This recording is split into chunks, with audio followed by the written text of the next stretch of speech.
guys, welcome back. Today we're actually going to be making a fermented ketchup.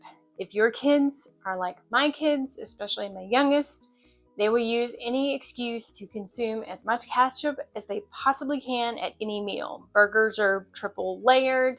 When I make my homemade french fries, they're triple dipping ketchup. It gets a little ridiculous at the amount of ketchup we use around here sometimes, but I wanted to be like, okay, if you're going to eat that much, one, I started making my own from scratch, so I knew everything that was going into it.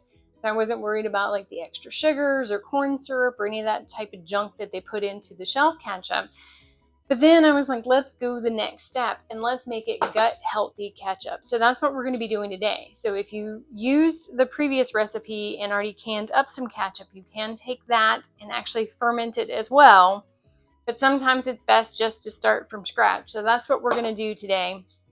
So what I have is I have 2 6-ounce containers of tomato paste, right? And of course you're going to use organic. And I'm just trying to use what you have already on your shelf or what you can easily pick up from the store. If you make your own tomato paste, then of course you're going to use about 12 ounces of your homemade tomato paste.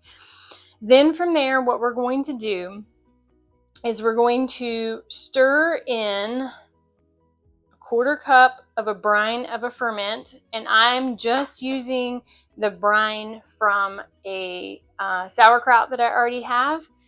Any type of ferment you have would be okay with this, like you've already done some pickles, but of course then it's going to kind of have that dill pickle taste to it. I really prefer the sauerkraut in this recipe because it really does kind of give it that little oomph. So then we're going to add in 3 tablespoons of apple cider vinegar, which I already pre-measured out. We're going to add in from there 3 tablespoons of honey.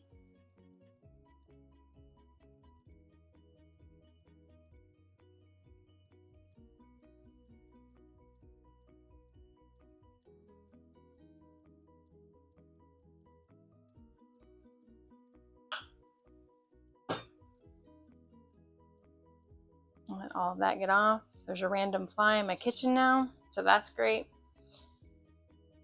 I'm just gonna set this here for now. And then from there, like I said, we've already put our sauerkraut in, we have our honey in, we have everything the way it needs to be here.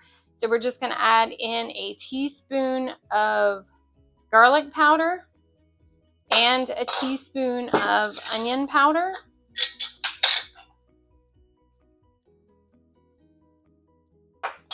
And then we're going to put in 1/8 of a teaspoon of cayenne pepper. And I'm really being dangerous wearing this light shirt with this in here too, so we'll see how well this works out. It's inevitable, I'm probably going to get something on my shirt. And then we're going to do a 1/4 teaspoon of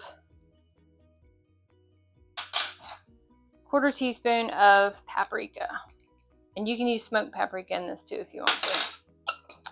So then from there, we're just going to kind of take everything and start to kind of mix it around and blend it up.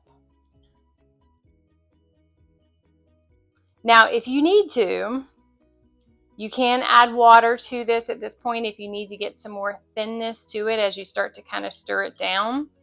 But don't use chlorinated water. I mean, you've put all these organic ingredients together. The last thing you want to do is just throw some chlorine in at the end.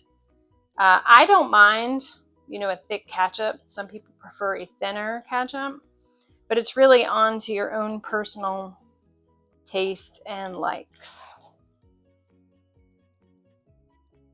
So once you get this all blended together, you're just going to take it and put it into a mason jar.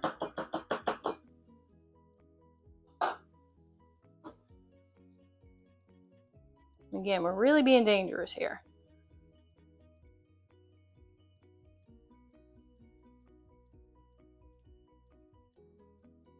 And this is usually when I add my peppers, kind of like at the end. And then just kind of stir it all down into the jar. because the pepper's kind of to taste, so it really depends on how much pepper you want. So I usually just put a little bit in and then stir it down. Now, of course, you can always add more or less depending on your pepper preference. We're just going to stir this down into the jar. Now, you can eat this right away because you've already got the probiotic benefits of, the brine from the sauerkraut in here. But honestly, the best thing to do at this point is you're going to take your cap and you're going to cap your mason jar. You're going to let this sit on your counter for 48 hours. At the end of 48 hours, you will take it and put it into your refrigerator or your root cellar or wherever is cold for you. And then it should last for 6 months at that point, and you'll have a nice probiotic ketchup that is organic, that you know where everything came from, no corn syrup, no dyes, no junk, that when you feed it to your kids, you can happily sneak in a whole bunch of gut health that they're unaware of too. And again, with kids, sometimes you have to be sneaky. We're also going to do a fermented mustard at one point too, to kind of show you that probiotic too, so if you're more of a mustard fan instead of a ketchup fan. But I thought this was a really quick video to kind of throw together. This is going to sit on my countertop next to my kombucha for the next 2 days. And then I'm going to move it into my fridge, like I said, and I'm going to enjoy it on my burgers, my french fries, and everything for at least 6 months. But I guarantee you it's not going to last that long.